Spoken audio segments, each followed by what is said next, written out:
രാമേന്ദ്രൻ സാറേ, ഈ ഏറ്റവും പുതിയ യുദ്ധകാലാവസ്ഥയിൽ ഇസ്രായേൽ ലോകത്തിൻ്റെ ഒരു കേന്ദ്രമായി തീരുകയാണ്. ലോകത്തിലെ എല്ലാ രാജ്യങ്ങളും ഉറ്റുനോക്കുന്ന ഒരു ശക്തിയായി തീരുകയാണ്. അത് ഇസ്രായേൽ നയിക്കാൻ പോകുന്ന ആ ആഗോള യുദ്ധത്തെ ലോകം ഭയപ്പെടുന്നത് കൊണ്ട് മാത്രമല്ല, പല കാരണങ്ങളാൽ.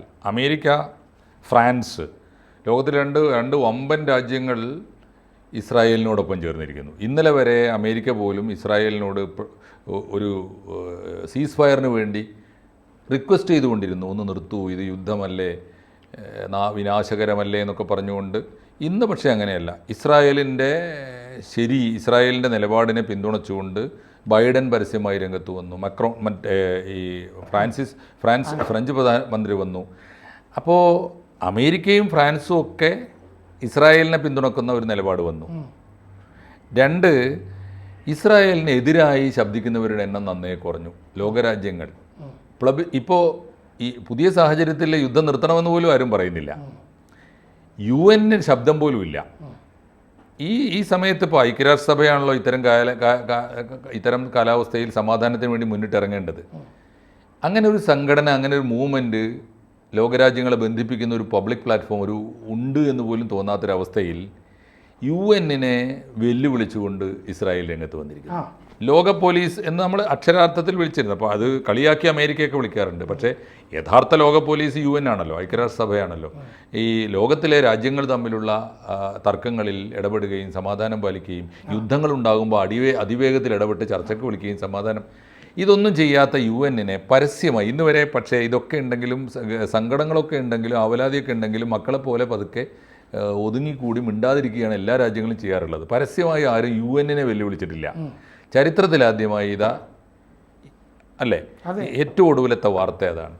ഇസ്രായേൽ ശ്രദ്ധേയമാകുന്നത് അവർ ഇറാനെ ഏതു നേരത്ത് ആക്രമിക്കുമെന്ന ചോദ്യം കൊണ്ട് മാത്രമല്ല, പരസ്യമായി ഐക്യരാഷ്ട്രസഭയെ വെല്ലുവിളിച്ചുകൊണ്ട് ഇസ്രായേൽ എന്ന രാജ്യവും ആ രാജ്യത്തിൻ്റെ നേതാവ് നെതന്യാഹുവും രംഗത്ത് വന്നിരിക്കുന്നു. അതായത് ആ വാർത്തയുടെ വിശദാംശങ്ങളൊന്നും സാർ ഇസ്രായേൽ പറഞ്ഞതെന്താന്ന് വെച്ചാൽ, Antonio Guterres is A persona non grata, ഞങ്ങൾക്ക് അസ്വീകാര്യനാണ്. അയാളെ ഇനി ഇസ്രയേലിൽ കാല് കുത്താൻ ഞങ്ങൾ അനുവദിക്കില്ല. UN തള്ളിപ്പറഞ്ഞു. ഇനി കാല് കുത്താൻ അനുവദിക്കില്ല. അയാൾ ഇറാൻ്റെ ഈ ആക്രമണം അപലപിച്ചില്ല.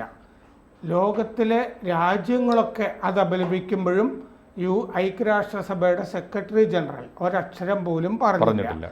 അതുകൊണ്ട് ഇസ്രയേലിൻ്റെ മണ്ണിൽ കാല് കുത്താൻ അയാൾ അർഹനല്ല. ഇത് വിദേശമന്ത്രി ഇസ്രയേലിൻ്റെ വിദേശകാര്യമന്ത്രി ഇസ്രയേൽ കാട്സ് പറഞ്ഞതാണ്.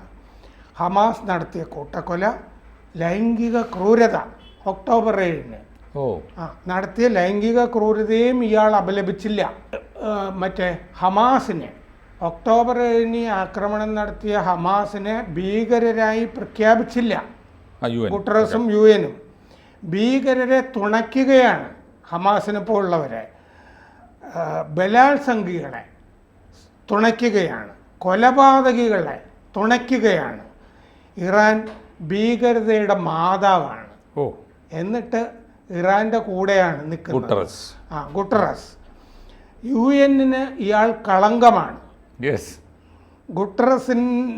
ഗുട്ടറസ് ഇല്ലാതെ തന്നെ ഞങ്ങൾ അന്തസ്സായി പ്രതിരോധിച്ചോളാം. വാ, മനോഹരമായ പ്രയോഗമാണ്. എന്തൊക്കെയായാലും ഗുട്ടറസ് ഈ ഇറാൻ ആക്രമിച്ചു കഴിഞ്ഞപ്പോൾ ഗുട്ടറസിൻ്റെ പ്രതികരണം എന്തായിരുന്നു എന്നറിയോ?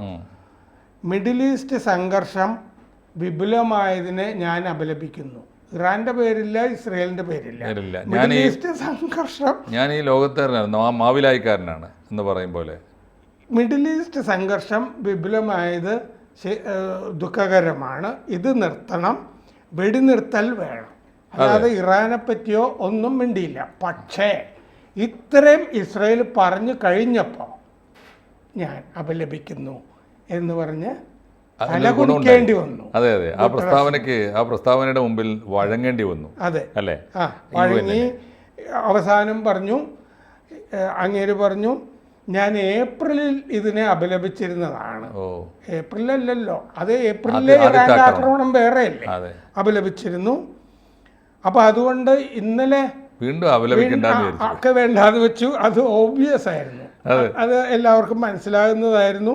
ഞാൻ നേരത്തെ അപലപിച്ചിരുന്നതിൻ്റെ ആ സാഹചര്യത്തിൽ എല്ലാവർക്കും അത് മനസ്സിലാകുന്നതായിരുന്നു.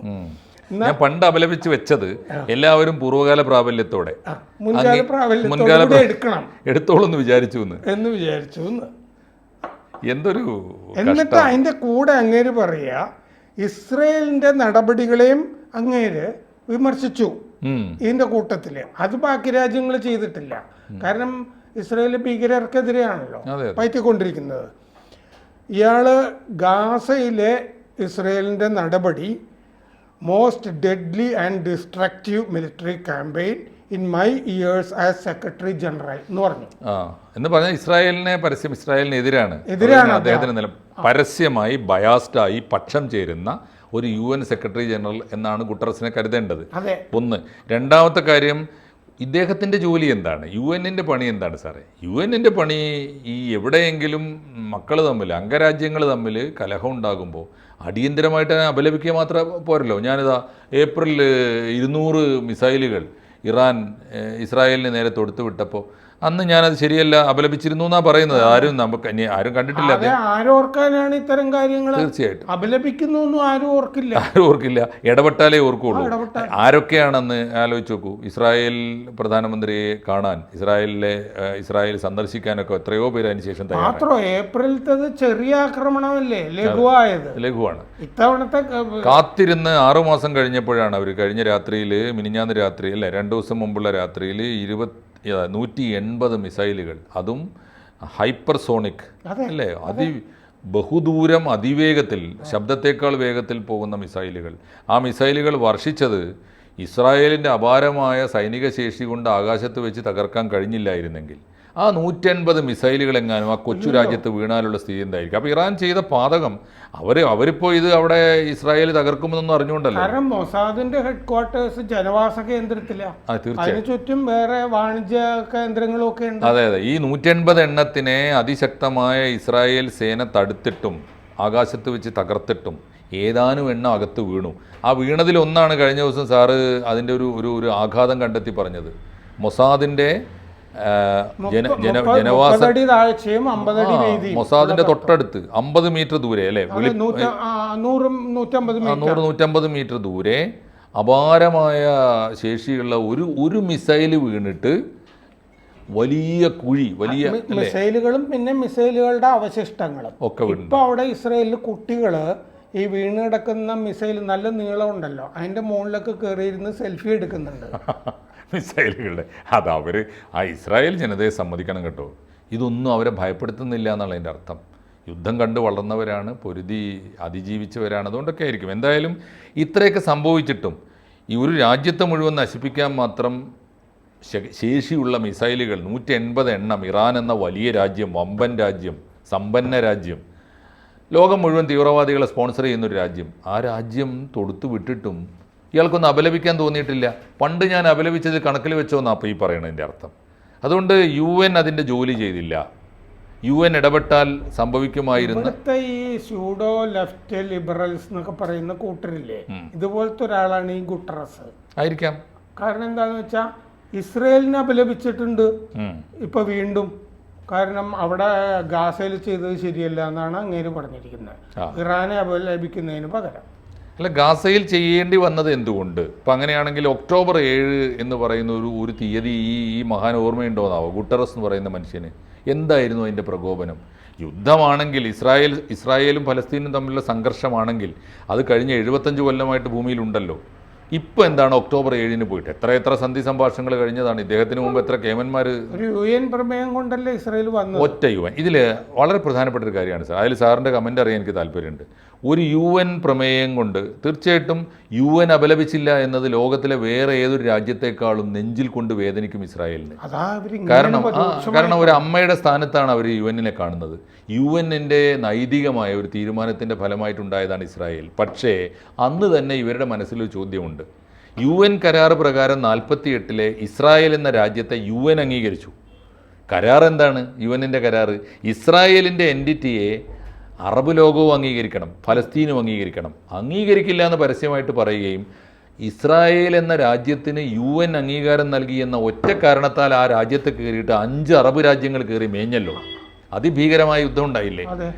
അങ്ങനെയാണെങ്കിൽ ഇപ്പോഴും തുടരുന്ന കഴിഞ്ഞ 75 കൊല്ലമായി തുടരുന്ന ഈ സമാധാനക്കേടുണ്ടല്ലോ, ഈ ചോരച്ചാലുകളുണ്ടല്ലോ, ഈ ഉണങ്ങാത്ത ചോരച്ചാലുകൾ, ഈ കുരുതിക്കൂട്ടം ഉണ്ടല്ലോ, കുരുതി പരമ്പര, ആ പരമ്പര അവസാനിപ്പിക്കാൻ ഇനി ഒരു തമ്പ്രാൻ്റെയും സഹായം ഞങ്ങൾക്ക് ആവശ്യമില്ല എന്ന് ഇസ്രായേൽ പറയുന്നതിനെ എങ്ങനെ കുറ്റപ്പെടുത്താൻ കഴിയും? കാരണം ഗുട്ടറസ് ഇല്ലാതെയും ഞങ്ങൾ അന്തസ്സായി കൈകാര്യം ചെയ്തോളാം. അതെ, അത് പറയുന്നത് അതെ, അത് ആ രാജ്യത്തിൻ്റെ ഒരു തള്ളു മാത്രമല്ല സർ, അത് അനുഭവമാണ്, ലോകത്തിൻ്റെ അനുഭവ സാക്ഷ്യമാണ്. ഈ കൊലപാതകങ്ങൾ ഏകപക്ഷീയമായി ഇസ്രായേൽ ഒരു കൊച്ചു രാജ്യവും ദുർബല രാജ്യവും ആയിരുന്ന കാലത്ത് ഇസ്രായേലിന് നേരെ നടന്ന ഈ ആക്രമണങ്ങൾക്കും യുദ്ധങ്ങൾക്കും ഒക്കെ അറുതി വരുത്തേണ്ടത് യഥാർത്ഥത്തിൽ യുഎന്നിൻ്റെ ബാധ്യതയായിരുന്നു. ഇക്കാലം അത്രയും സാധിച്ചിട്ടില്ല.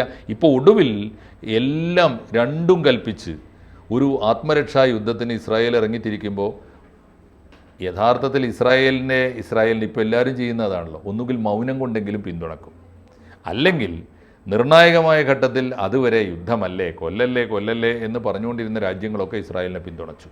അറബ് ലോകം വലിയ മൗനം കൊണ്ട് പിന്തുണച്ചു. ഇങ്ങനെ ഒരു കാലത്ത് ഈ യുദ്ധത്തെ ഒന്ന് വേണ്ട വിധം അപലപിക്കാൻ തയ്യാറല്ലാത്ത ഗുട്ടറസിനെ ഈ മണ്ണിൽ കാലുകുത്താൻ ഞങ്ങൾ സമ്മതിക്കില്ല.